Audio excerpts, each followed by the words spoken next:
Hola, buenas tardes. Bienvenidos, bienvenidas. Muchas gracias por asistir a esta nueva sesión del seminario ciclo de conferencias México ante sí mismo, escenarios y encrucijadas. Hoy tenemos con nosotros a Jorge Castañeda, que no necesita presentación, pero de todas maneras, no sé por qué suena lo que ya no traemos en el Yo no soy. Si traigo está apagado. El iPad. No, retira el micrófono, nada más un momento. Porque, no, es que traigo una cosita aquí que me No, pues entonces nos dejamos con todo y... O le quito la señal. Quítale la señal en audio. Eso es el avión. Perfecto. En el avión nunca la apago. Se estrella el avión y ya.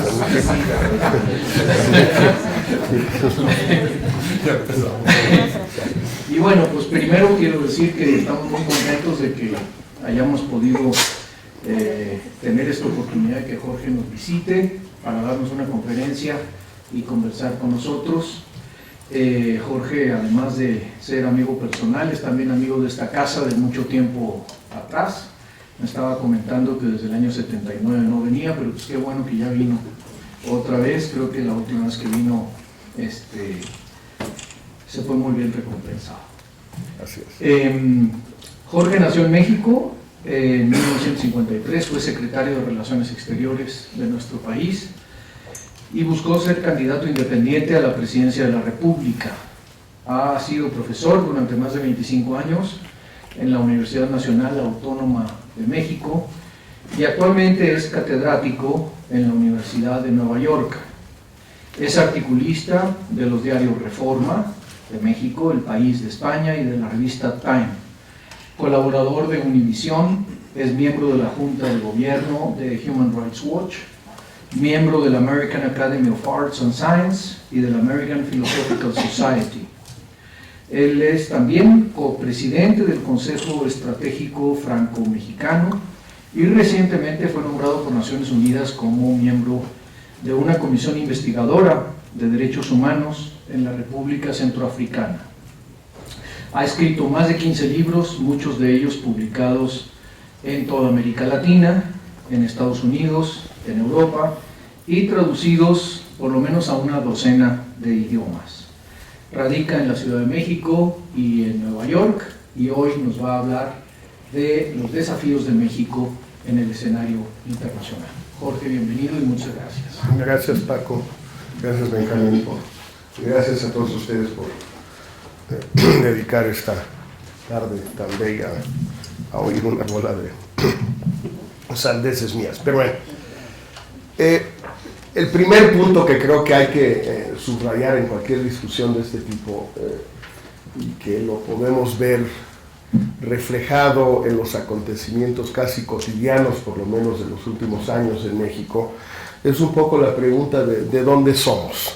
Es decir, cuál es el código postal nuestro o la región 1, 2, 3 o 4 a la que pertenecemos. Este es un problema mexicano más que de otros países porque somos fundamentalmente esquizofrénicos, cosa que puede ser, digamos, un factor de gran creatividad, de gran imaginación, pero también a veces puede dificultar la vida. ¿Qué somos? Desde el punto de vista económico, social, migratorio, financiero, tecnológico y de casi cualquier punto de vista de ese tipo, formamos parte de una unidad económico-financiera social que es América del Norte. Afortunadamente no tenemos ningún migrante en ningún país de América Latina, porque ya los hubieran echado. Los que dicen que hay algunos que se han querido ir nadando a Cuba, pero se los han comido los tiburones, entonces probablemente no sea cierto. Y sí tenemos a 12 millones de mexicanos que viven en Estados Unidos. Somos el tercer país con la mayor proporción de sus nacionales viviendo fuera de su territorio en el mundo después de El Salvador y Ecuador. Y todos están en Estados Unidos. Y como es bien sabido, el 90% de todo lo nuestro hacia el mundo es con Estados Unidos. Comercio, inversión, turismo, lo que ustedes quieran, eso es. Estas son las realidades cotidianas del país real, digamos. Pero tenemos, yo lo aprendí con ciertos costos, tenemos la nostalgia folclórica, lo que he llamado yo la doctrina Gloria Estefan de las relaciones internacionales, de que hablamos un mismo idioma y todas esas idioteces, ¿no? Que por cierto no es tan cierto, porque ya me gustaría cuando si ustedes vayan a Brasil al Mundial a ver si les entienden, o si ellos le entienden ustedes, a ver cómo les va, quisiera ver. Bueno, pero el folclore y esta nostalgia existe realmente, no es como todo producto ideológico, tiene una existencia material dentro de la cabeza de la gente. Que sea una idiotez no quiere decir que no existan, sí existen. La gente en este país, o por lo menos una parte de la gente, las élites principalmente, y principalmente en las universidades, etcétera, cree que pertenecemos a América Latina. Y es una realidad que crea problemas serios, no de identidad, sino de política pública. La identidad, al final de cuentas, puede uno hacer lo que quiera. Ninguno de los mexicanos que se van a Estados Unidos les preguntan al entrar qué se creen ellos, latinoamericanos o de América del Norte. Les preguntan si tienen papeles y si no los tienen, los echan. Punto. Les da enteramente lo mismo que identidad quieren tener. Pero es un problema real de políticas públicas que, por ejemplo, voy a tomar el ejemplo del día, pero si esta conferencia hubiera sido hace 2 semanas, habría otro ejemplo, y si fuera dentro de un mes, habría otro ejemplo. El ejemplo del día, por supuesto, es la visita del presidente Peña a Cuba, que dejando a un lado la parte estrictamente cubana, en la que no me quiero meter ahorita, si quieren podemos ver después, que México se haya prestado a la creación de esta tontería de la CELAC, es especialmente paradójico, porque hay muchos países de América Latina para los cuales tiene lógica que haya una OEA sin Estados Unidos y Canadá. Para muchos, o sea, es algo muy lógico, para Brasil, para Argentina, para Venezuela, hace mucho sentido, pues. Pero hay un país de América Latina, entre comillas, para el cual no tiene sentido, que es México. ¿Por qué? Porque es el único país que por geografía, por economía, por migrantes, por turismo, por absolutamente todo, lo que más le interesa es jalar a Estados Unidos y a Canadá hacia las instituciones ya existentes. Es 1000 veces más importante para México que Estados Unidos firme el Pacto de San José del 68 y la Convención Americana de Derechos Humanos, algún día, a que se cree esta idiotez sin dinero, sin edificios, sin dirigencia, sin nada, de puro cuento, entre el folclore. Y sin embargo, México no ha podido entender eso con claridad, pero no es por falta de cultura, no es por falta de conocimiento, no es por falta de sensibilidad, es porque hay un bloqueo ahí serio que tiene que ver con eso. Preferimos a veces ser parte de CELAC que ser parte de América del Norte. Ustedes van a ver que cuando viene el 19 de febrero, dentro de 20 días, vienen Obama y Harper a México, a Toluca, a la cumbre trilateral, que no se hizo el año pasado, verán que no va a tener ni mucho menos la repercusión de la otra tontería. Pero esa es la realidad en la que vivimos. Entonces, esta primera esquizofrenia me parece que es la que hay que ir resolviendo. Al final entraré al tema de si hay que resolver las disyuntivas o si no, la mejor manera de resolver la esquizofrenia es seguir siendo esquizofrénicos, que también no tiene ventajas, o sea, hay elementos positivos al respecto. Esto tiene mucho que ver con un tema que ahora está un poco de moda, no mucho, pero un poquito, al cumplirse los 20 años de TLC, hace 3 semanas.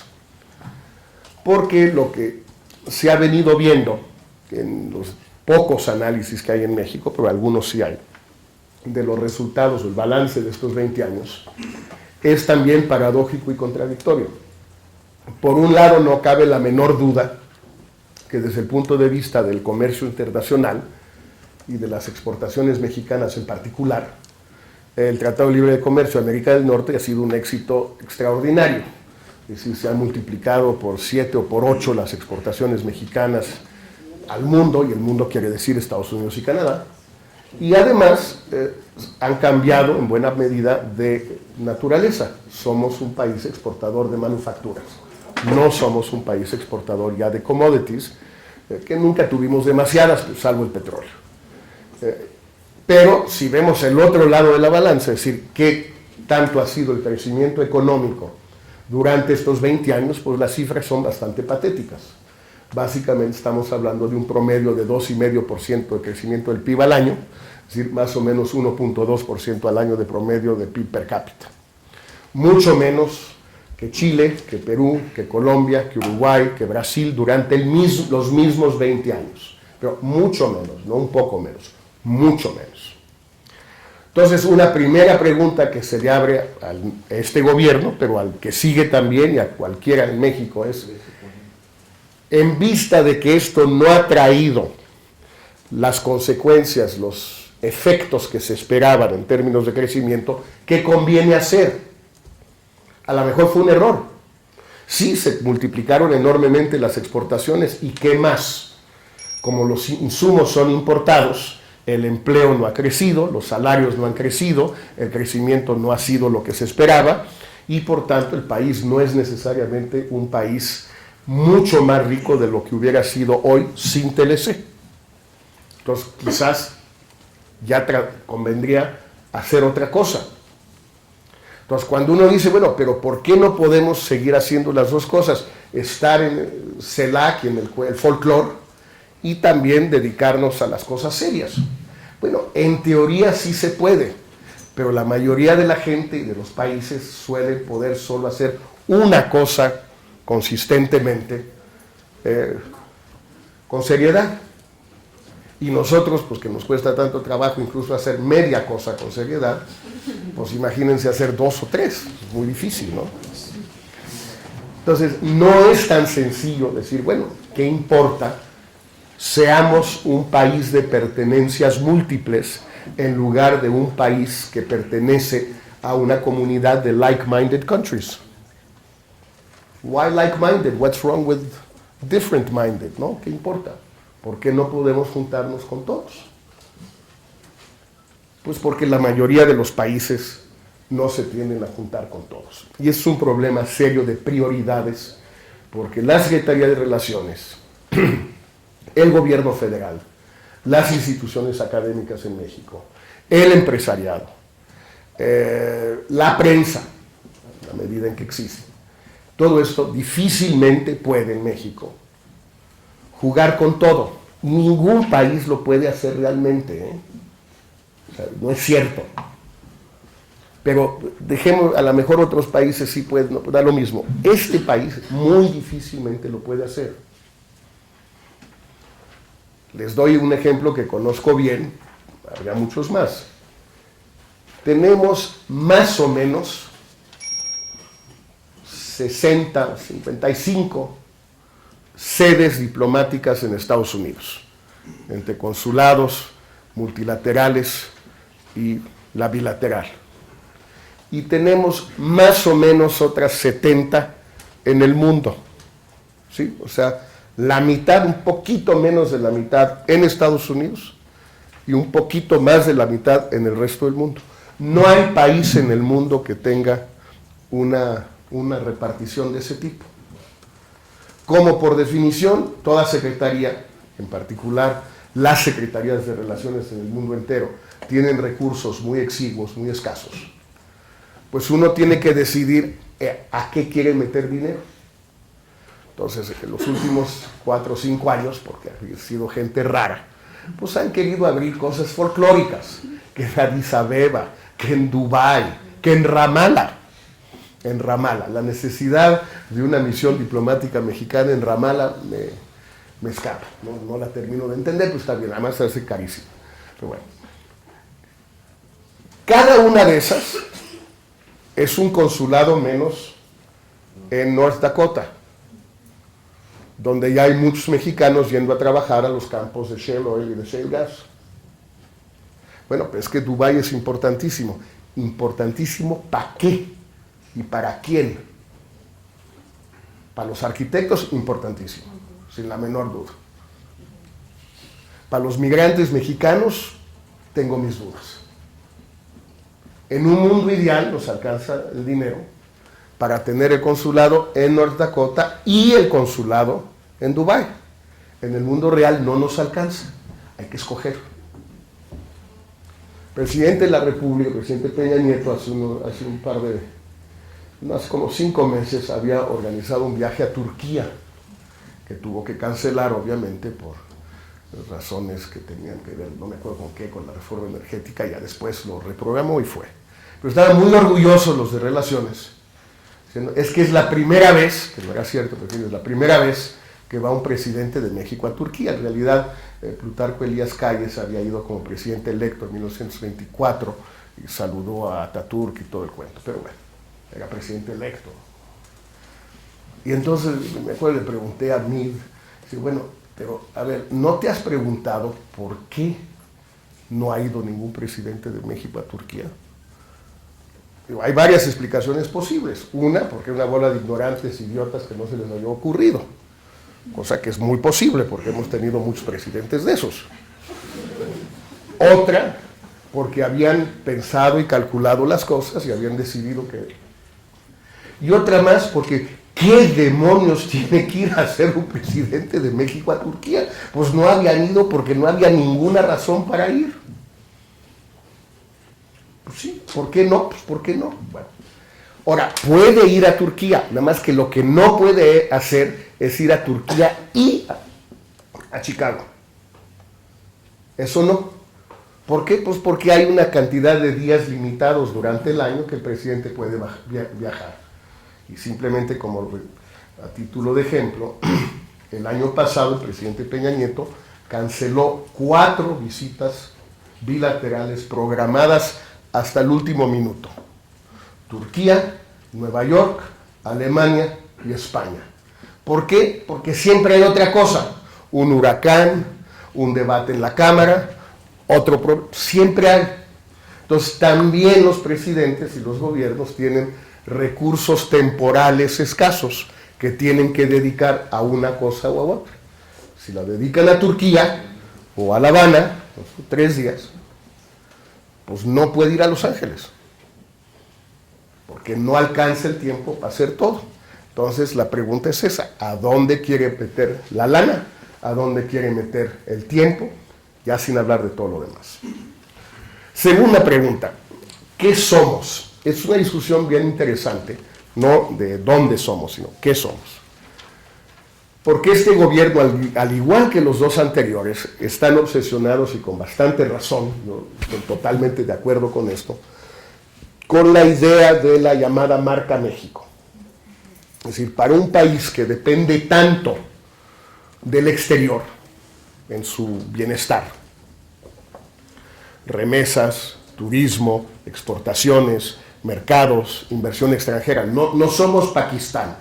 Si yo entiendo muy bien que en Pakistán un problema, una explosión, Bin Laden, esto, matan a 100, matan a 200, en fin, todo eso pues, pasa todos los días.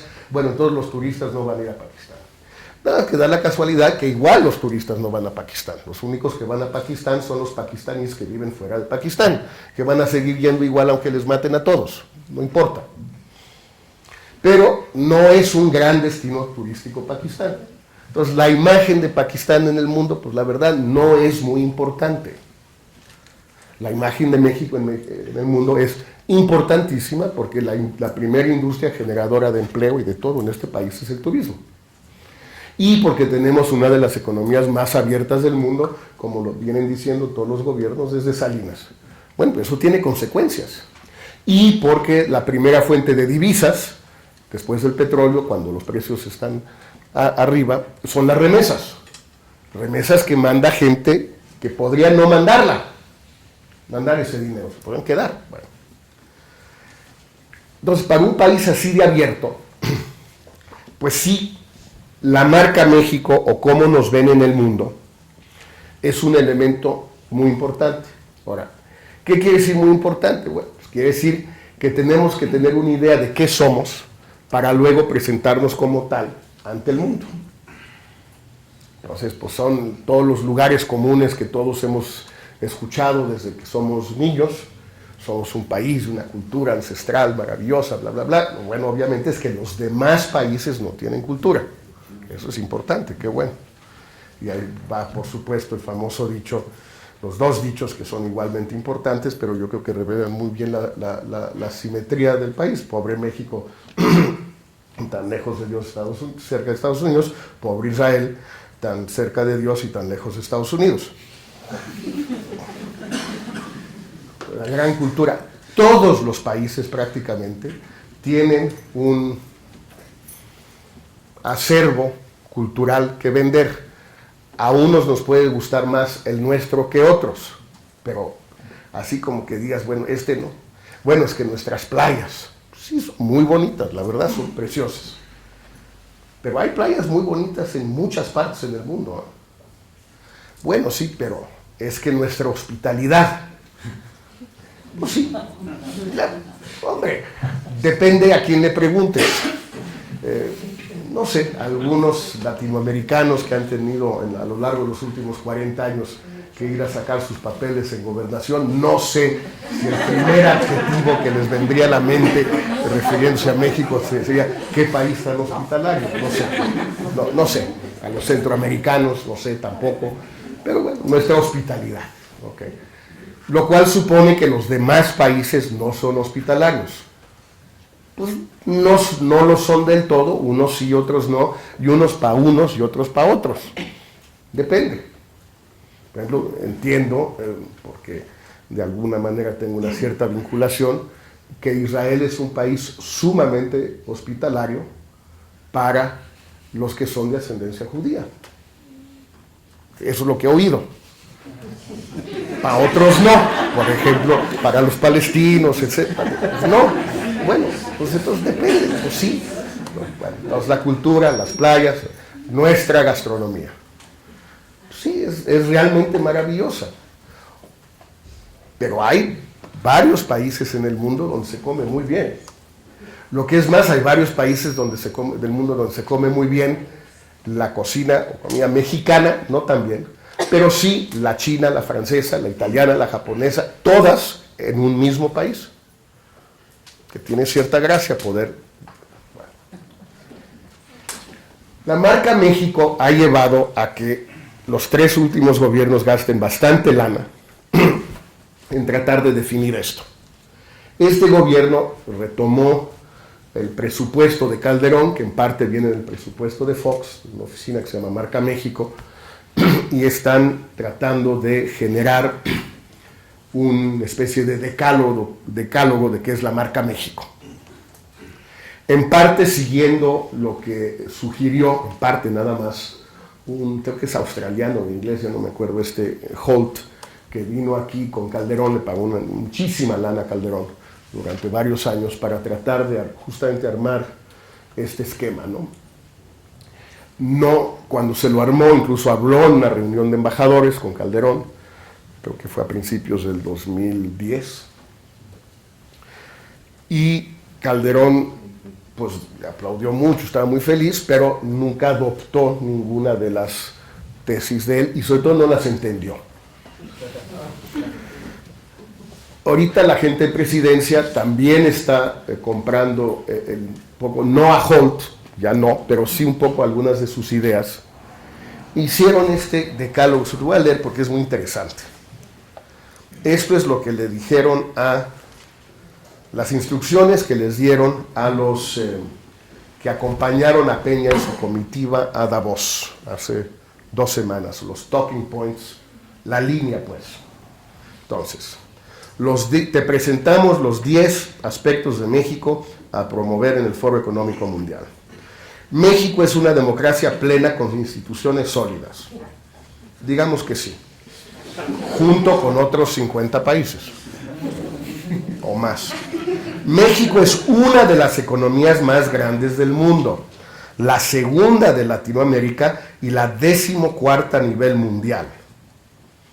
Ya se empieza a complicar un poquito porque, pues digo, ser la segunda en el 6º continente, pues pinchón, pero bueno. México tiene una sólida estabilidad macroeconómica. Contamos con finanzas públicas sanas, una política monetaria autónoma, un tipo de cambio flexible y un sistema financiero robusto. Eso sí, todo es cierto y es positivo, y también hay unos 30 o 40 países del mundo que más o menos lo tienen. México es una economía abierta al mundo, con 10 tratados de libre comercio que dan acceso preferencial a más de 1.100 millones de consumidores en 45 países. También es cierto, y esto es especialmente atractivo, salvo que llevamos 20 años diciendo esto y como que ha sido hard sell, no ha sido fácil vender. Por eso no hemos crecido estos 20 años, porque es un hard sell, pero es cierto. México es gente joven, talentosa y capacitada. Cada año se gradúan alrededor de 100,000 ingenieros y tecnólogos. Esto, lo de tecnólogos, me encantó, porque es mejor decir eso que lo de que la mentira de Calderón de 100,000 ingenieros. Peña corrige, ingenieros y tecnólogos, y en tecnólogo cabe todo. Un tecnólogo puede ser, pues, cualquiera de nosotros puede ser tecnólogo porque algo de tecnología sabemos usar, el iPad más o menos, en fin. ¿Qué es un tecnólogo? Yo no sé, si alguno de ustedes sabe qué es un tecnólogo. Yo no. Son talking points del presidente, o sea, no es... ¿sí? Bueno. México es líder en manufacturas avanzadas de alta tecnología. Somos el primer exportador de televisores de pantallas planas en refrigeradores con congelador. No vayan a creer que los pinches refrigeradores ahí rascuaches, sin congelador, sin hielo, con congelador, por favor. O sea, y quinto exportador de computadoras. México es un punto estratégico para la producción y el comercio global. Nuestro país es la puerta de entrada a Norteamérica y a Latinoamérica. Ustedes ahí, seguramente, ahí Tapachula, pues no, y obviamente en Estados Unidos, pues, todos hemos visto las puertas de entrada, ¿no? Welcome. México es un mundo dentro de un país, el 14º territorio más grande, casi 2 millones de kilómetros cuadrados, lo cual es cierto. México es un país comprometido con el Estado de Derecho, whatever that means. Y México es un país en transformación, porque la mayoría de los países no se transforman. Siguen siendo como siempre han sido. Digo, perdón que sea es un poco chusco, pero es un documento, o sea, no es un documento menor, es el documento de la Presidencia de la República llevado al foro principal económico, como le quieran llamar, del mundo, hace una semana, no hace 15 años, ahorita. ¿Qué me dice eso a propósito de lo que estaba yo comentando? Y quiero terminar para que tengamos más tiempo, no solo para que Benjamín haga su intervención, sino también para poder discutir con ustedes. Lo que ven aquí en esto es que no tenemos nada que decir, porque cualquiera de estas cosas que acabo de leer, o bien son lugares comunes, o sea, el territorio, pues el territorio es el que es, grande, chico, hay países más grandes y países más chicos, y a algunos de los más chicos pues les va mejor que a nosotros, y a algunos de los más grandes les va peor que a nosotros, o sea, no nos dice nada por eso. O bien son mentiras. Sí, un país comprometido con el Estado de Derecho, pues no queremos estar comprometidos, o tenemos un Estado de Derecho o no lo tenemos, cada quien que decida. Pues, afortunadamente todavía podemos decidir si creemos que sí o no tenemos. Yo creo que no. Hay gente que cree que sí, enhorabuena. Pero a nadie se le ocurriría, oiga, y si les pregunto, oiga, ¿y qué onda con las leyes en México? Esto de Michoacán y las autodefensas y esto, Cassés, la película, ¿qué onda con el Estado de Derecho? No, ¿a quién estamos comprometidos con el What the fuck does it mean? ¿De acuerdo? Este es el problema de la marca México. Y Holt se los dijo, yo nada más repito las mismas tonterías, nada más que a mí no me pagaron lo que le pagaron a él. Para ser un país que tiene que posicionarse en el mundo, yo creo, y mucha gente piensa, que se necesita tener una causa, no solo una serie de lugares comunes, y no solo una serie de verdades o de mentiras, o de semiverdades o semimentiras, medias verdades, medias mentiras. Una causa. Hay todo tipo de causas, hay muchas. Hay, no sé, una causa histórica, étnica, religiosa, la causa del Estado de Israel. Una causa.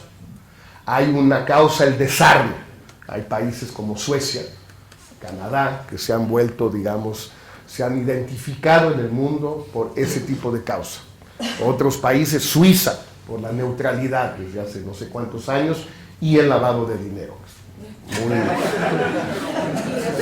Otros, una cierta defensa y promoción de la cultura, porque la tienen y porque le meten dinero, Francia. Otros por la protección de su patrimonio cultural, artístico, etcétera, Italia, etcétera, etcétera, otros por la democracia. Lo que es muy difícil es que un país tenga una huella en el mundo hoy sin una causa. Eso es lo que los últimos 3 gobiernos, que son los primeros en que se preocupan de la marca México, ya es un avance, creo que no han hecho. Pero es muy difícil escoger una causa si no sabes de dónde vienes, de dónde eres. Porque, por ejemplo, pues sí, algunas de las posibles causas, en algún momento yo traté que eso sucediera, obviamente fracasé, pero no quiere decir que otros hayan tenido éxito. No puedes ser abanderado de la causa de los derechos humanos o la defensa colectiva de la democracia y luego decir que Fidel Castro es un líder moral. Puede ser un líder en muchos sentidos, pero líder moral, no sé, habría que preguntarle a las jineteras, a los idosos y todos esos, pero no sé, me da la impresión que es difícil referirse a Fidel Castro como un líder moral y ser el gran heraldo de la causa de los derechos humanos y la democracia. ¿No te gustan esas causas? Cambio climático, Calderón lo intentó. Pero primero pues, no le alcanzaba, la verdad. No. Pero además hay problemas internos muy serios. Es decir, tú podrías abrazar esa causa y darle un enorme énfasis a la protección ambiental, reducción de emisiones, energías renovables, etcétera, en México, pero lo tienes que hacer. No puede haber solo 7 inspectores en la Secretaría de Turismo y la Profepa y luego decir es que hemos decidido abrazar la causa de la lucha contra el cambio climático y la protección ambiental, etc. Pues puedes hacer una o la otra, no puedes hacer las dos cosas al mismo tiempo. ¿Por qué? Pues porque no te creen. Podría ser incluso el modelo económico. Se me hace un poco extraño, pero digamos, porque pues, no ha funcionado, pero con un poquito de tiempo a lo mejor sí. Pues, nosotros tenemos un modelo económico distinto a el, digamos, capitalismo salvaje y al estatismo bolivariano y a no sé qué, a los chinos y no sé qué. Funciona muy bien y esta es nuestra causa. No tenemos una causa en el mundo, no la tenemos. Y eso hace que sea muy difícil posicionar al país en el mundo. Termino entonces. ¿por qué hay que resolver las disyuntivas? Es decir, ¿por qué no poder hacer todo al mismo tiempo, más allá de las razones que ya traté de dar? Porque estamos compitiendo con muchos otros países. Es decir, el resto del mundo sí existe. En México nos cuesta mucho trabajo entender eso. Somos un país extraordinariamente insular para una economía tan abierta, para una sociedad que tiene la 10ª parte de sus habitantes viviendo fuera y más o menos la 4ª parte teniendo familia fuera. 1 de cada 4 mexicanos tiene familia cercana en Estados Unidos. Hay pocos países que se encuentran en esa situación. Un país que le importa tanto el turismo, un país que tiene tanta vinculación con el exterior. Somos un país notablemente insular en este sentido. Entonces, ¿por qué tenemos que resolver las disyuntivas?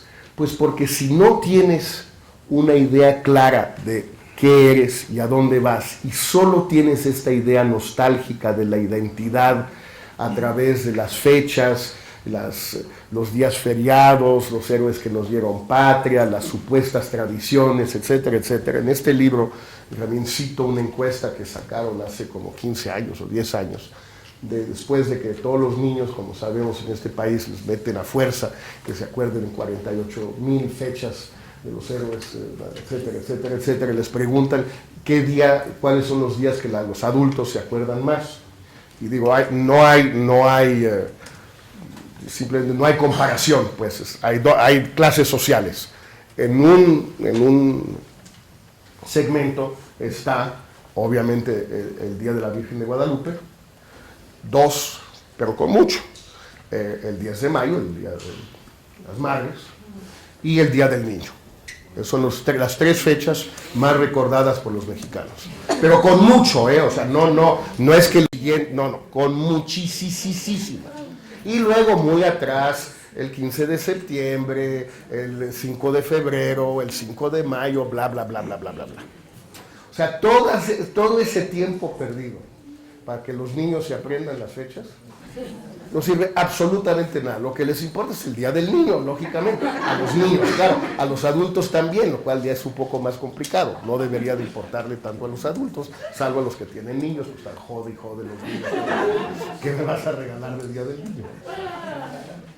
Eso no funciona. ¿Qué somos? ¿Qué queremos ser? Pues hay que decidir. No es cierto que se pueda no decidir.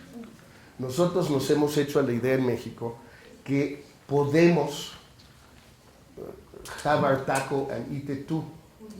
Y no es cierto. En algún momento tienes que empezar a escoger. Yo creo que los resultados de estos 20 años, porque ahora tenemos ya datos duros, son tan mediocres, no quiero ir más, son tan mediocres, y las expectativas no cumplidas y las ilusiones no resueltas son tan evidentes en el país que necesitamos cambios que van un poco más allá del tipo de reformas que se están haciendo, sin que piense que no son una condición absolutamente necesaria las que se han hecho y que la mayoría van por buen camino. Pero con eso no basta. Estos son asuntos ya más complejos, más culturales, más profundos, donde ningún gobierno va a poder resolverlos en 6 años, pero si no empieza, y si no conduce, y si no educa, y si no discute, pues no se van a resolver nunca. Gracias.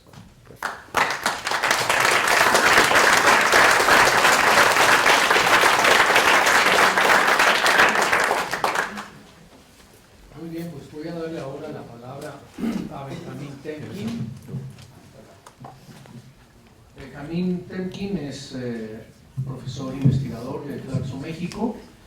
Ha sido catedrático de la Universidad de Columbia, de la Universidad de Tel Aviv y de la Universidad Hebrea de Jerusalén.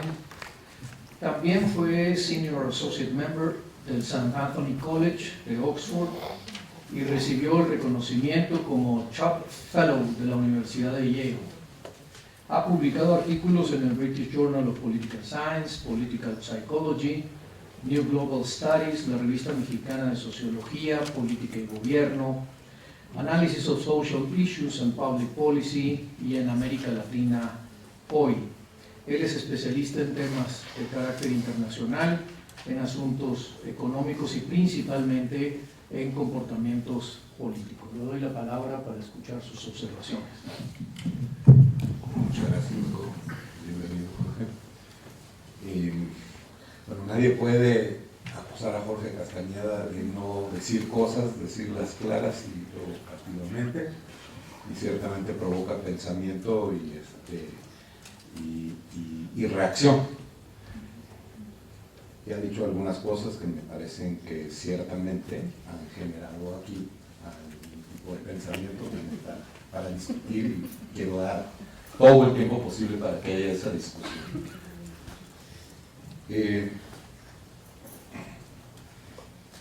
Lo primero que me surgió a la mente, porque salió en el Facebook, que acabas de ser nombrado a una comisión que tiene que ver con, digo, que las Naciones Unidas, Kofi Annan, nombró para revisar las posibles, Ban Ki-moon, perdón, sí. Pequeño detalle, para revisar posibles transgresiones a los derechos humanos en la República Centroafricana. Creo que es un honor importante y me despierta inmediatamente algo que tiene que ver con lo que acabas de decir. Suponte que llegan ustedes a la conclusión de que hay que, por la situación y demás, en ese país y en otros, pero digamos en ese país hay que mandar fuerzas de paz de las Naciones Unidas. Bueno, un ex secretario de Relaciones Exteriores de México, alguien que entiende de derechos humanos, participa en una comisión importante, y es posible que el gobierno mexicano, como lo ha hecho en otras ocasiones, participe en financiar, como participa, de hecho, en los gastos que tienen que ver con las fuerzas de paz de las Naciones Unidas en otros países, que requieren, para salvar vidas, en muchas ocasiones llegar ahí.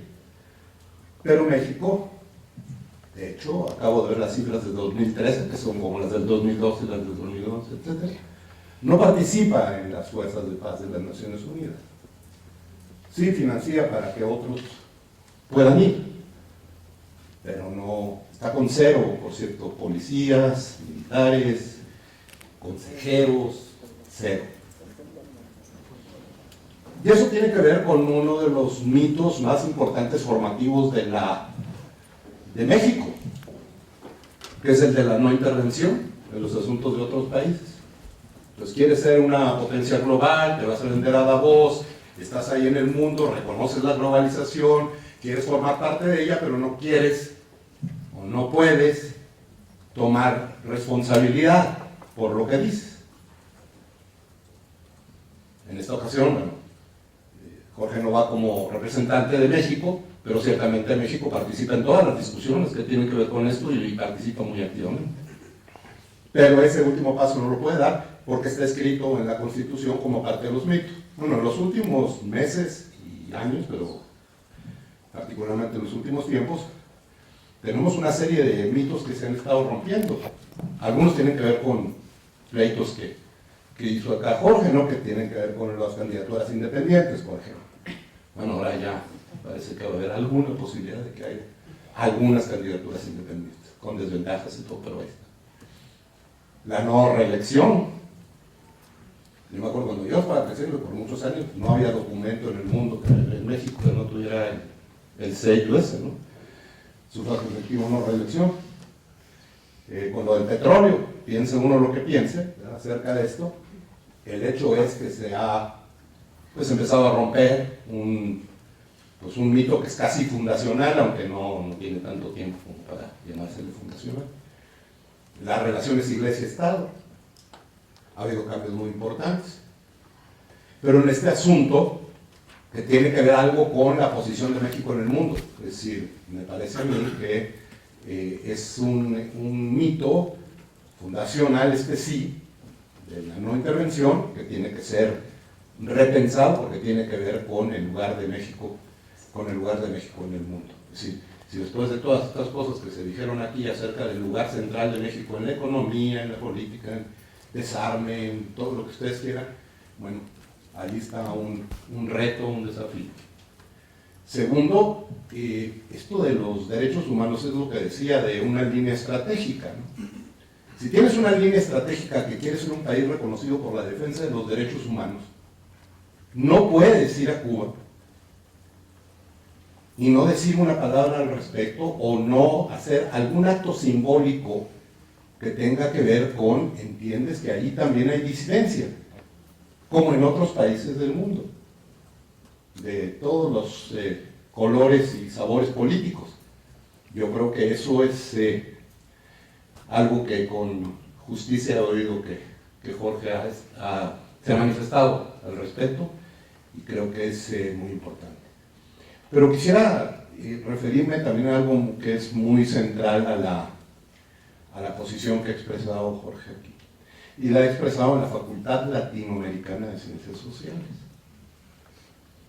El hecho de que exista una Facultad Latinoamericana de Ciencias Sociales tiene algo que ver con esa concepción que coloca a México también dentro de Latinoamérica y que tiene muchísimas expresiones históricas y demás, que pienso yo que Jorge en su intento de convencernos de que tenemos que ser realistas respecto a nuestra pertenencia y relación con Norteamérica, creo que lleva las cosas un poco lejos en este asunto de Latinoamérica.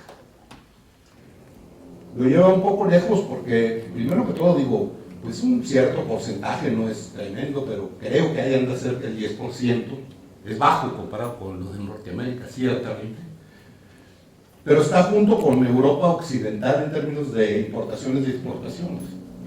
Es decir, tenemos una relación del mismo tamaño económico, en términos de exportaciones e importaciones, que con Europa. Y ahí hay algo que se puede explotar. Segundo, todo país trata de construir por lo menos coaliciones que le permitan, frente al rival amigo que tenemos al norte, pues tener una, digamos, una espalda un poco más fuerte, ¿cómo se dice?, una manera de relacionarse con el mundo en la cual no pones todas tus monedas y todo por muy realista que seas, o al contrario, tal vez como efecto del realismo, tratas de construir coaliciones, es decir, juntarte más con Europa, juntarte más con Latinoamérica, y con Latinoamérica es más fácil, precisamente por estas cosas culturales, y esto que tú llamaste la ideología o la mitología que la gente trae en la cabeza. Es decir, parte del realismo político es que es más fácil construir coaliciones con Latinoamérica para un poco negociar con el mundo, para un poco enfrentarte al mundo, que con otros países del mundo u otros continentes. No sé qué te parezca a ti, pero a mí me parece que sería pues no lo más inteligente no relacionarse lo más fuertemente posible con Latinoamérica. Y eso no implica aceptar todos los regímenes de Latinoamérica o callarse frente a transgresiones de derechos humanos en los diferentes países de América Latina. El problema es que aquí vamos desde comes y te vas hasta el líder moral. Es decir, en un periodo corto tienes una relación con un país que, llámalo mitológicamente o como tú quieras, juega un papel en la psique latinoamericana. Y entonces digo, lo que tenemos que tratar de hacer es llegar creo yo, ¿no?, a un equilibrio mayor. Pues tener relaciones con Cuba, yo pienso que se hace muy bien en protestar por el embargo de los Estados Unidos a Cuba, y hay que seguir protestando, pero al mismo tiempo no puedes ir y casi hacer pleitesía a aquello, ¿no? No puedes olvidar, ¿verdad?, que si una persona está 50 años en el poder, pues cabe la posibilidad de que ahí no hay un sistema democrático completo, ¿no? Entonces, diría yo, esas son algunas de las observaciones que se me despertaron. Una de las cosas que sí me gustaría oír de ti es que ha habido cambios incluso en la centralidad de la política exterior, en qué tanto importa la política exterior. Tuvimos un periodo, el periodo en que tú estuviste ahí, que la política exterior pareció tomar un papel más central. Después tenemos el periodo de Calderón, y en el periodo de Calderón casi todo se reduce a la cuestión de seguridad.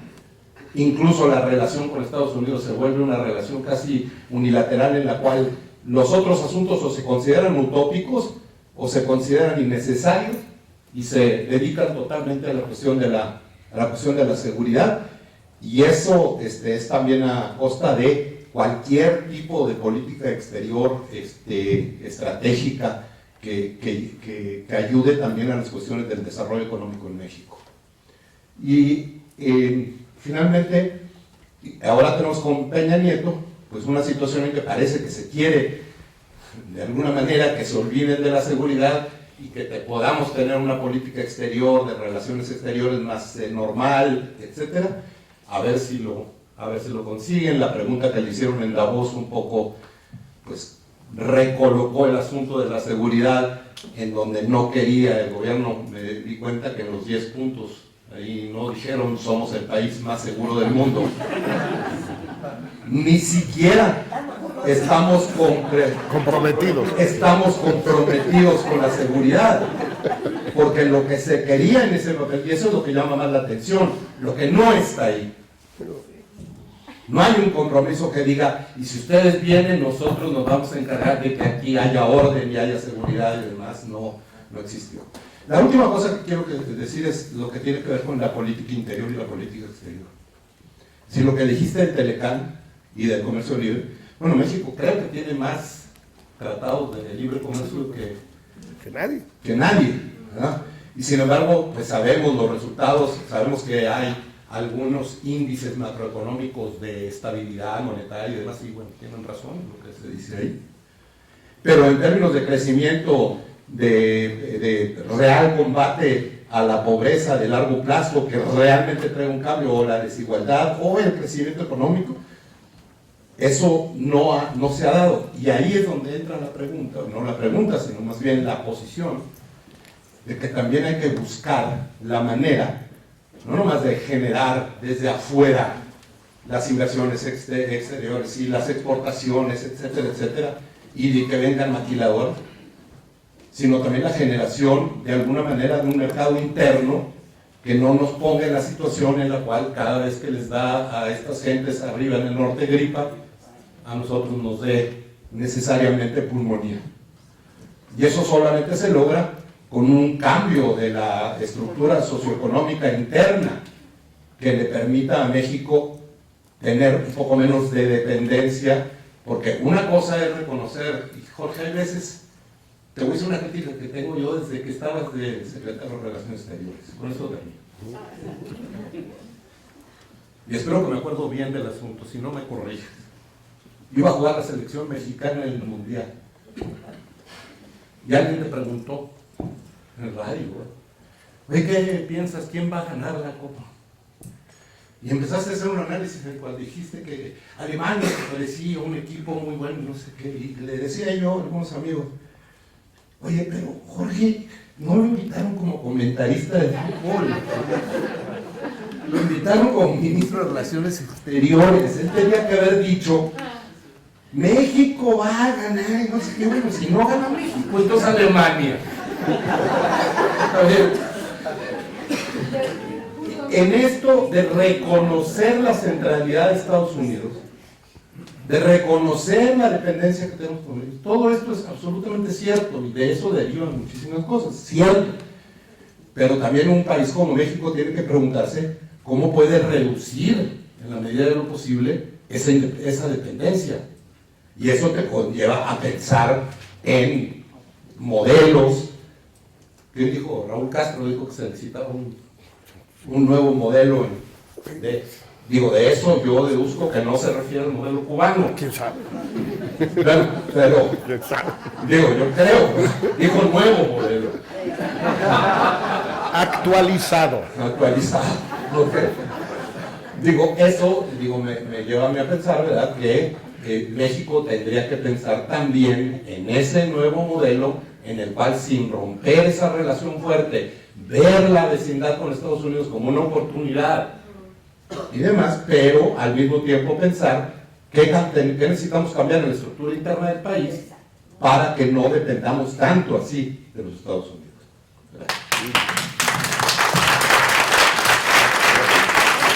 Muy brevemente, Benjamín, para que vos, sobre el fútbol. Tienes toda la razón y ahora ya lo empecé a decir este pasado lunes y lo voy a insistir en eso. Nos va a ir tan bien en Brasil, tan bien, que no solo vamos a ganar la Copa, no, también el de consolación, el de tercer y cuarto lugar, también lo vamos a ganar. Nos vamos a quedar en primer lugar y en tercer lugar, simultáneamente. Que quede claro, no, ya lo dije, y es obvio además, porque es el mejor equipo del mundo 2 veces. El tema de las OMP, las operaciones de mantenimiento de la paz. Yo traté, no pude convencer. Se dice mucho que el ejército no quiere. No estoy convencido que el ejército no quiera. El presidente no quiere convencer al ejército, es decir, darle órdenes al ejército que acepte. Lo lógico sería que el ejército fuera el primer interesado en participar en OMPs, porque aprende cosas que no tiene cómo aprender en México. Unas serán útiles y otras no. Y van a ser osos, por supuesto. Si hacen osos en Michoacán, ¿cómo no los van a hacer en República Centroafricana, güey? Haití, güey, ¿no? Como todos los países del mundo, como Brasil, como Chile, como Uruguay, para hablar solo de los latinoamericanos. Argentina, yo no creo que tampoco que digas que son unos ejércitos fantásticos, maravillosos, el ejército de Israel, tampoco, no es cierto. El nuestro, pues sí, bastante inepto, pero también es cierto que aprendería muchísimo. Entonces yo tengo mis dudas de que haya sido el ejército el que no quisiera. Lo que sí no tengo dudas es que ni Fox ni Calderón hayan querido. Me dicen, pero no me consta, que están ya en relaciones en presidencia dispuestos ahora sí a entrarle, y que lo pueden hacer, que ellos, digamos, utilizarían una interpretación de la Constitución que no obliga ni a pedir permiso al Congreso ni a cambiar la Constitución.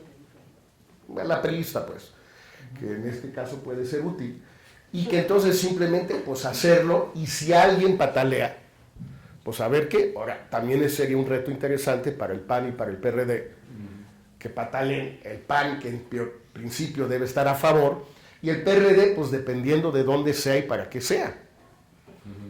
Entonces, tengo cierta esperanza ahí. Yo siempre he sido partidario de eso, mi padre lo fue hace 30 años, no hemos podido avanzar, en parte obviamente por lo que tú dices, el principio de la intervención, en parte por el miedo que se le tiene a que el ejército tenga miedo, sin que a nadie le conste que sea el caso, y en parte quizás también porque implica tomar partido, y eso es lo que no nos gusta, eso sí. No sé si es no intervención, porque si el Consejo de Seguridad, la razón por la cual Ban Ki-moon creó esta comisión, por cierto, nada más como chismes, lo que él quiere es un mayor mandato para regresar al Consejo y decirle, miren, si no mandan 6-7 mil tropas más, esto va a ser un nuevo Ruanda. Entonces, pues, ahora decidan ustedes. Ahora, ¿quién paga? Pues pagan los americanos, ¿quién más va a pagar? No que manden tropas americanas, pero los americanos pagan y que manden, pues, lo que sea, suecos, finlandeses, qué sé yo. Pero si no pagan los americanos, pues no hay. Y eso es lo que quiere justamente para evitar un nuevo Ruanda, que Clinton y Chirac y todo el mundo dijo que el peor error que cometieron durante sus mandatos fue no haber intervenido en Ruanda. Bueno, pues que no vuelva a suceder. Muy rápido el tema de Latinoamérica. A ver, yo creo que hay, no sé, me choca la palabra intelectual, pero llamémoslo como sea, más latinoamericanistas en México que yo, de verdad. Es decir, me publican mis libros allá, soy amigo de las izquierdas, las derechas, los presidentes, los expresidentes, voy a cada rato, o sea, tengo unas, digamos, raíces latinoamericanas de hace 40 años que poca gente en México tiene, salvo en el folclore. Y por eso es que tengo tantas dudas sobre el tema. Ahora, yo creo que sí debiéramos tener relaciones privilegiadas con América Latina, con like-minded countries, no con la región en su conjunto, like-minded countries, como Chile, como Uruguay hasta cierto punto, quizás Colombia a veces, pero Colombia son muy erráticos porque te puede tocar un Santos o te puede tocar un Uribe. A ver, hazte amiguito de Uribe, like-minded country. Con Santos es muy fácil, y luego ¿qué? Yo creo que eso sí, pero en el entendido de que estamos haciéndolo no porque son latinoamericanos en sí, sino porque hay suficientes afinidades para ser like-minded countries. Doy el ejemplo porque un poco Calderón lo que quiso hacer y Peña medio quiere hacer, pero se les hace bolas el engrudo por falta de visión, es esto de la Alianza del Pacífico. Si ves la Alianza del Pacífico como un asunto de like-minded countries en lo político, lo democrático, la visión del mundo, etc., tiene cierta lógica. Si los ves como una cuestión económica, no tiene ninguna. México exporta a los 3 países de la Alianza del Pacífico, Chile, Perú y Colombia, al año 7-8 mil millones de dólares. Es decir, es lo que exportamos en 5 días a Estados Unidos. 5 días. No semanas, no meses, 5 días. Esa es la... Entonces, como proyecto económico es absurdo. Como proyecto político, sí, pero entonces dilo y entonces aprovéchalo diciendo, sí, somos el anti-ALBA. O yo interpreto mi participación en esto como anti-ALBA. Santos va a decir, pues yo no soy anti-ALBA porque Venezuela, porque Maduro, porque las negociaciones, porque las FARC. Muy bien, Santos, tú no, yo sí. Tú interpreta la alianza como tú quieras. Los chilenos, Piñera si hubiera jalado, Bachelet ahora que probablemente va a izquierdizarse más que en su primer periodo en política exterior, bueno, quizá, aunque Heraldo Muñoz es un tipo pues, más sensato, pero you never know, que lo interpreten como quieran. Pero sí me parece que un proyecto económico latinoamericano no tiene perspectiva para México. Un proyecto político con ciertos países latinoamericanos, sí. Y segundo, yo sí creo, y lo he creído desde hace más de 30 años, que donde México sí puede tener una presencia económica, política, cultural, de todo tipo, es en Centroamérica y el Caribe. Nosotros no somos latinoamericanos, somos parte de la cuenca del Caribe. Y los otros güeyes son sudamericanos. Son 2 cosas distintas. Y ahí sí tenemos afinidades. A ver, todos esos países viven del turismo, de las remesas y del narco. ¿Les suena más o menos? Sí. Ok. Y también son exportadores de manufacturas, por cierto. Bueno, esos son, no like-minded, pero sí son países como nosotros en el fondo. Lo que es más, el país que más vive, ya ahorita solo de remesas y de turismo, antes del narco, fusilaron a los que se dedicaban a eso, es Cuba, por supuesto. Después de 50 años, remesas y turismo. That's all there is. Muchas gracias. Bueno, pues abriríamos una ronda de 3 preguntas en el orden en que es el mano, primero el caballero, segundo usted, y cada 3 respuestas hasta que el tiempo nos dé. Humberto Vega, de una universidad pequeña del Estado de México, del Tecnológico.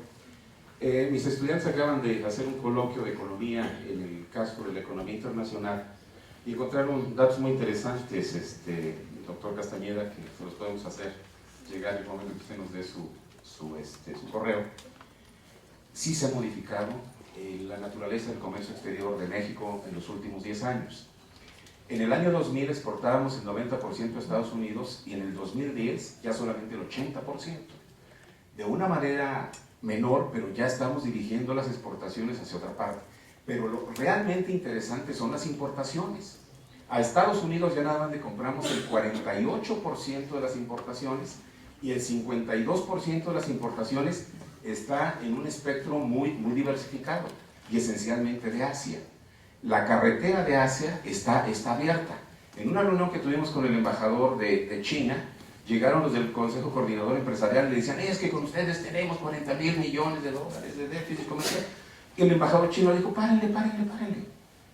Si no les compramos más a ustedes es porque no nos venden. ¿Cuándo tienen que hacer? Y algunos de los agregados comerciales que envió Fox en esa época, una vez que los entrevistaron en el programa de Dale Eliges, decía uno, sí estamos pensando en venderles un poco más de tunitas. No, es decir, ahí está una carretera impresionante. Incluso los sistemas logísticos del Pacífico se están congestionando porque ya están llegando barcos con más de 100 teus, que es la medida de contenedores. Bien, la segunda, si somos insulares o no.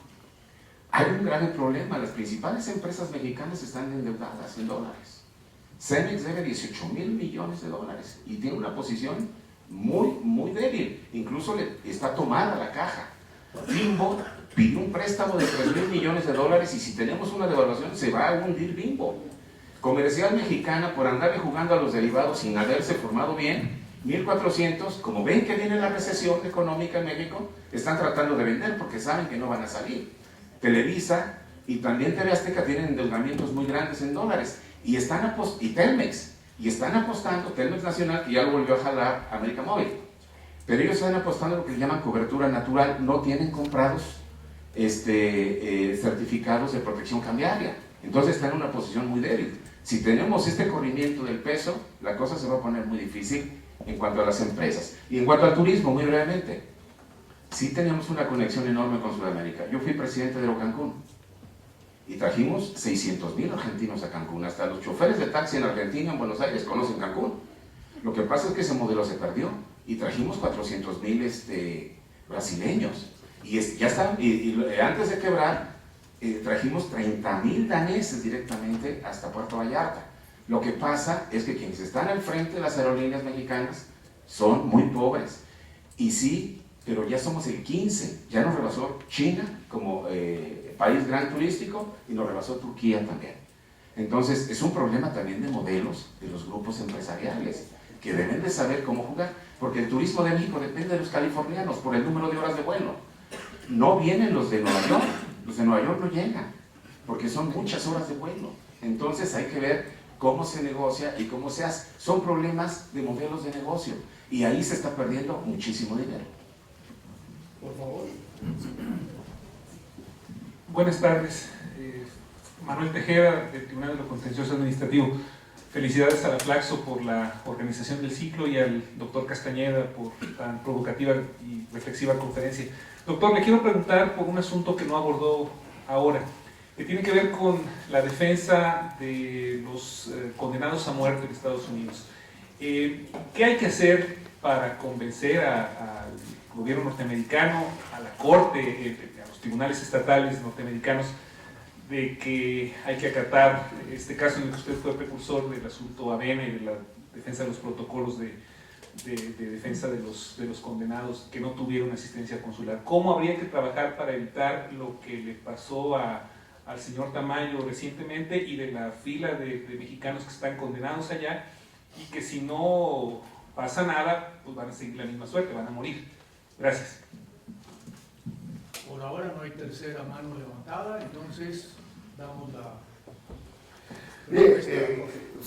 Por cierto, si me pueden mandar los datos del TEC, supongo, el Estado de México, al TEC Santa Fe, donde doy clases, pues No, pero no es el TEC de Monterrey. Es un tecnológico del gobierno del Estado. Perdón. Del gobierno del Estado. Sabía que las importaciones mexicanas de China en particular, porque Asia es fundamentalmente China, han aumentado. No estoy tan seguro que haya llegado ya a solo 40% procedente de Estados Unidos, digamos, salvo momentos especialmente, estadísticamente no normales, por ejemplo 2009 por la crisis, etc. Mi impresión es que seguimos en menor proporción las importaciones que las exportaciones, pero la concentración de nuestro comercio exterior en su totalidad con Estados Unidos es de los más altos del mundo para cualquier país. Y creo que eso no ha cambiado gran cosa. En efecto, las empresas mexicanas, justamente porque sí pues son sensibles a las realidades geográficas. Yo llevé a un grupo de empresarios una vez a China, justamente. Sus objeciones no son idiotas. O sea, nos decían, a ver, ustedes quieren, ustedes gobierno, quieren que lo que exportamos de Monterrey a 150 kilómetros desde hace 60 años, empecemos ahora, mejor no, o mejor un cachito, o una parte del incremento posible, a China. A ver, explíquenme usted. Aquí tengo el mercado más grande del mundo a 150 kilómetros. Hablo inglés, tengo contadores, tengo abogados, tengo agencias de publicidad, tengo una casa en San Antonio, tengo a mis hijos en la escuela, en el internado, no sé qué cosa. Si usted quiere que me vaya del otro lado del mundo, donde no entiendo una palabra, donde todos me transan, donde no hay abogados, no hay contadores, no hay publicidad, no, ¿eso es lo que usted quiere convencerme a mí que yo haga? Le dije, pues sí, porque mire que China, que China. Dice, es imposible. Ahorita estamos con la carne de cerdo y el tequila, hombre, ojalá sí funcione y vendamos más tequila y lo que se quiere, es un mercado muy grande y van a tomar mucho tequila. Pues sí, son muchos chinos, aunque tomen poco tequila, cada uno son tantos tequila. Pero la verdad, a un empresario tequilero mexicano que tiene ese mercado gigantesco en Estados Unidos, donde todos chupan tequila ya, pues es muy difícil convencerlos. Tercero, el tema del turismo. Mire, yo no digo que no haya casos, pero el big picture del turismo mexicano pues sigue siendo Estados Unidos y Canadá. Canadá es un eufemismo, pero ciertos lugares, Mazatlán en particular, es un destino canadiense. Pero la verdad es el esfuerzo que hay que hacer para atraer gente de Brasil o de Argentina, lo que cuesta de publicidad, lo que cuesta de hacer todo eso, versus las tendencias naturales, pues hacen que a lo largo de los últimos 40 años, desde que México es un destino turístico importante, o 50 años, pues la proporción se ha mantenido más o menos igual. No ha variado de manera significativa.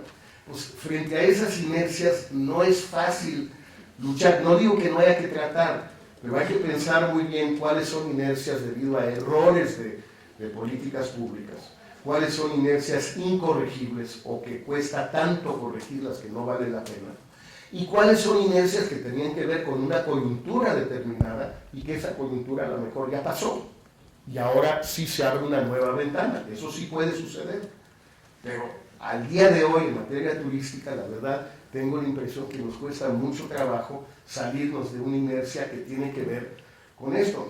Lo de Nueva York, estoy de acuerdo con usted en cuanto a que no todos los que veo en los aviones son turistas, pero hay, creo ya a estas alturas, 8 vuelos diarios non-stop de la Ciudad de México a Nueva York. 8, casi más que a Tel Aviv.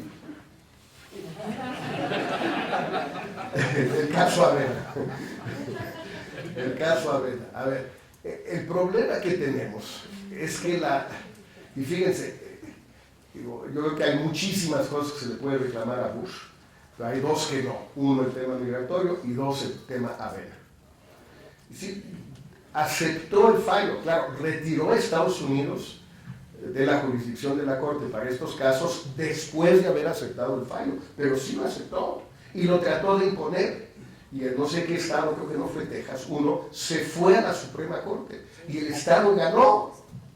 La Suprema Corte falló en 2008 en Estados Unidos, que el gobierno federal no tiene la facultad de imponerle a los estados la jurisdicción internacional, incluso de instancias procedentes de tratados ratificados por el Senado americano. Digo, hasta Bush trató y no pudo. Pues, ¿qué nos queda por hacer? Pues más o menos lo que Calderón trató, y ahora aquí también están tratando, pero pues es muy difícil, que el Congreso americano apruebe una modificación constitucional con todo lo que cuesta eso en Estados Unidos. Aquí llevamos como 525 desde el 17, pero allá es bastante más complicado. Dice Aguilar también a cada rato, y es muy buen punto.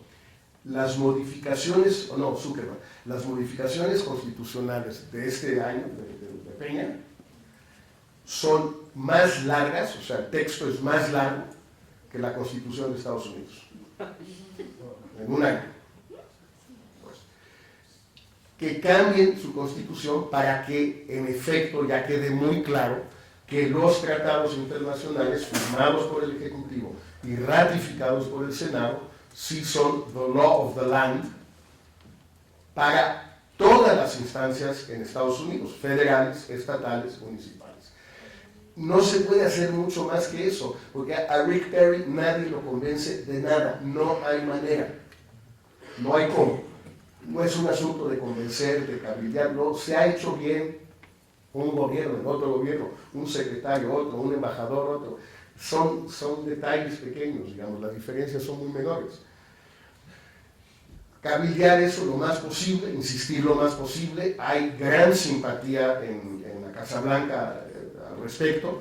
Kerry hoy fue mucho más claro, público, que lo habían sido tanto Powell como Condoleezza Rice, como Hillary Clinton. Kerry fue muy claro, viene de un estado muy liberal y además no tiene, ambiciones políticas futuras, entonces puede comprometerse, fue muy claro, pero bueno, pues no hay cómo. Y la Suprema Corte Americana ya tuvo ese fallo, claro, en mi opinión, la opinión de mucha gente, aberrante, pero pues es por definición inapelable. Como el nuestro es inapelable. Salvo otra vez a la Corte Internacional de Justicia, pues ya fuimos, ya ganamos, ya qué más podemos hacer. Ahora, sí, me permito volviendo a lo que platicábamos a propósito de fuerzas de paz, etc. Es muy difícil también, no que Perry haya usado ese argumento, no lo usó, ¿ok? Pero si sucediera con uno que sepa leer y escribir, lo va a usar, lo van a usar. A ver, señores, o sea, esto que ustedes dicen, esto de la protección consular y la notificación consular, como con la francesa, ¿a eso se refiere? A eso se refiere. O sea, ustedes nos van a venir aquí a dar clases de notificación consular, que lo hagamos como lo hicieron ustedes con la francesa. ¿A eso está hablando, señor secretario de Relaciones o señor embajador? O de la última decisión de la Suprema Corte, que dice que donde haya problemas de claridad respecto a los tratados de derechos humanos que México está firmada, la Constitución está por encima de eso, ¿no? Entonces, bueno, si la Constitución está por encima de eso aquí, de los derechos humanos internacionalmente reconocidos, pues está difícil discutirles ahí que la Constitución dice que los estados, según la interpretación de la Suprema Corte de ellos, los estados tienen el derecho de decidir esas cosas y la federación no se puede meter. No tenemos credenciales así impecables para ir a litigar estos asuntos, por culpa nuestra, ¿eh? O sea, la postura de Calderón en el caso Cassés es algo que parece, Fox ni lo entendía y el asunto no era, digamos, inminente, no era una cosa, fue al final del 2005, ya estaban en otra dinámica, digo, lo de García Luna fue una barbaridad, pero en fin, no le tocó esa parte. Pero Calderón era abogado. O sea, ¿cómo es posible un presidente diga, a mí no me importa la notificación consular porque esta vieja es una secuestradora, que se la chingue? Y después vamos a Texas a alegar. Sí, es muy complicado. Bueno, yo tengo una pregunta ante la ausencia de manos levantadas. Creo que el meollo de tu conclusión de tu intervención está en el tema de la decisión o de la ausencia de la misma. Creo que efectivamente, si uno recorre la historia reciente de México, no me quiero meter con la pasada porque podríamos discutir horas, y sin afán, yo sé que esto podría ser motivo de una conferencia nueva, no es lo que te estoy pidiendo, aunque si vienes a dar otra conferencia eres muy bienvenido, por supuesto, y podríamos tocar este tema. En la historia reciente, digamos de los últimos del 90 para acá, ha habido momentos de gran decisión, por ejemplo el TLC, Por ejemplo, las reformas electorales del 96 fueron decisiones muy fuertes. Ahí México, como Estado, como sociedad, se definió, bien o mal, mayoritariamente o no, con consenso completo o por mayoría. El hecho es que así ocurrió y esto cambió el curso del país como venía ocurriendo previamente. El año pasado, después de 12 años en que hubo reformas y hubo cambios, pero también hubo grandes obstáculos e indecisiones para tomar decisiones, pues se tomaron las decisiones para ir en pro de por lo menos 5 reformas de muy alta repercusión y consecuencia, independientemente de lo que pensemos de ellas, pero se decidió. Aunque estén más largas que la Constitución de Estados Unidos, las solas reformas del año pasado, cosa que va muy de acuerdo con nuestra tradición, donde estamos acostumbrados a meter en la Constitución hasta los reglamentos de tránsito para que nadie los viole, cosa que es además siempre ilusoria. Pero si tú dijeras a un auditorio como el que está acá, un auditorio ilustrado, que podrías ofrecer o plantear una canasta de componentes de la decisión que México tendría que tener o tomar para estar mejor en el mundo, ¿qué componentes tendría? Pues en efecto es motivo de otra conferencia y espero que no pasen 35 años para empezar porque ya no vamos a seguir aquí. Pero bueno, yo creo que muchas son, una, la de energía, es la que ya de alguna manera se aprobó, y no solo soy completamente partidario de la misma, sino que incluso yo hubiera empezado el sexenio con esa, porque ya empezaríamos quizás a estar sintiendo los efectos de haberlo hecho, pero bueno, no importa, esa me parece fundamental, me parece muy positiva. Me hubiera gustado que la reforma política fuera más clara, que la reelección fuera mucho menos diluida y postergada, que quedara muy claro que sí se puede modificar la Constitución por la vía del referéndum iniciado por el Ejecutivo, por el Legislativo o por la sociedad con un umbral determinado de firmas y para ciertos temas sí, otros no, etc. Me hubiera gustado que eso quedara más claro y por supuesto me gustaría mucho más que las candidaturas independientes fueran reglamentadas de tal manera que permitan una cierta viabilidad, por lo menos a nivel municipal y de estados, llamémosle macrocefálicos. Veo difícil Veracruz, veo difícil Oaxaca, pero bueno, ok, a nivel de la reforma política.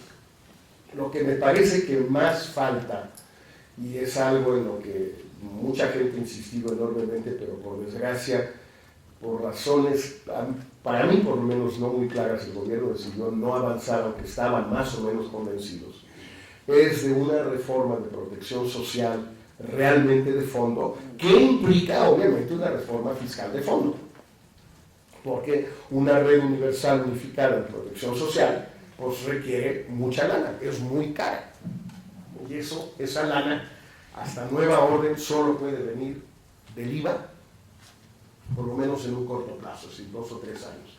A 10 años puede venir de otras cosas, pero por el momento, si uno quiere hacer una reforma de esa magnitud, de unificar los sistemas de salud, de unificar los sistemas de pensión, de ir a la salud universal, la pensión universal, el desempleo universal, etc. Si uno quiere hacer progreso, cuesta muchísimo dinero, 4, 5, 6 puntos del PIB, y eso solo sale, entre otras cosas, del IVA, no sale de lo demás. A mí me parece que esa reforma es fundamental también para, la más importante en el fondo es eso, y lamento mucho que Peña en ese tema pues se haya echado para atrás, porque parecía estar muy convencido. Sé que las circunstancias no eran las más idóneas para hacerlo, pero bueno, nunca lo son. Un tercer tema, que es el gran problema, y tienes toda la razón, Benjamín, lo importante de este textito que leí no es lo que está, sino lo que no está. Entonces es el tema de la seguridad. Y mientras no se hagan las grandes reformas en esa materia, que en mi opinión son necesarias, va a ser imposible avanzar. Y hay dos que a mí me han parecido desde hace mucho tiempo fundamentales y van extrañamente de la mano.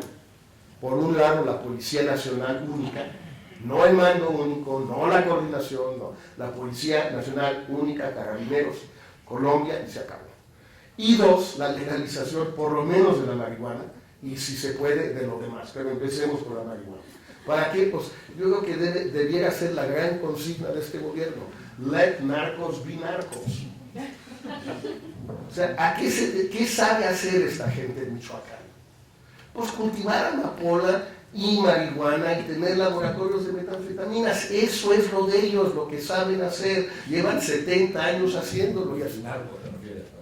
Sí, eso. No, hay otros, pero tampoco, no estoy seguro, Benjamín, que los aguacateros de Uruapan no tengan también una vocación marihuanera o vocación de dormidera. O sea, y además, qué bueno. Y los melones de Apatzingán y la sandía, pues rellenan de marihuana exportan de Estados Unidos, y enhorabuena, parece muy bien. Narcos y narcos, eso es lo que saben hacer. Los empiezas a fastidiar, bueno, pues se vuelven secuestradores, se vuelven extorsionadores, se vuelven asaltantes. ¿Quieres eso? Pues yo digo que no. Entonces, yo creo que ahí, y hablando de causas, es decir, México, la Ciudad de México en eso puede ser, y no solo la ciudad, el país podría ser, extrañamente, si queremos una causa, la causa de un cierto liberalismo social, cultural, que no le queda mal al país. El tema de los matrimonios gay, el tema del aborto, el tema de la muerte anticipada o asistida, la voluntad anticipada, el tema de la legalización de las drogas o lo que se pueda. Esa sí puede ser una causa. Veanlo, paisito ahí, Uruguay, el paisito de mierda. Pues sí, nada más que vean la maravilla de lo que han hecho. Vean lo que han hecho de ese paisito un modelo de liberalidad, de apertura, de transparencia, no solo en América Latina, en el mundo, y de desarrollo y de reducción de la desigualdad y de muchísimas cosas. Por cierto, ahí sí de narcos, nadie pregunta de dónde viene el dinero, hasta donde yo recuerdo. Es bienvenido, venga de donde venga. Entonces, yo creo que ahí hay algunas cosas que están. Lo que me preocupa, para terminar, Paco, es que se nos pasó el tiempo, el momento. Estas reformas de Peña, insisto, con las que estoy en buena medida de acuerdo y que son además, creo, condición necesaria para cualquier otra cosa, pues no sé si nos tardamos demasiado. Y que ya ahorita, pues, que surtan el efecto que se quiera va a ser difícil. Pero dentro de 35 años lo platicamos. Mucho menos, mucho menos. Gracias, sí, a todos. Muchas gracias.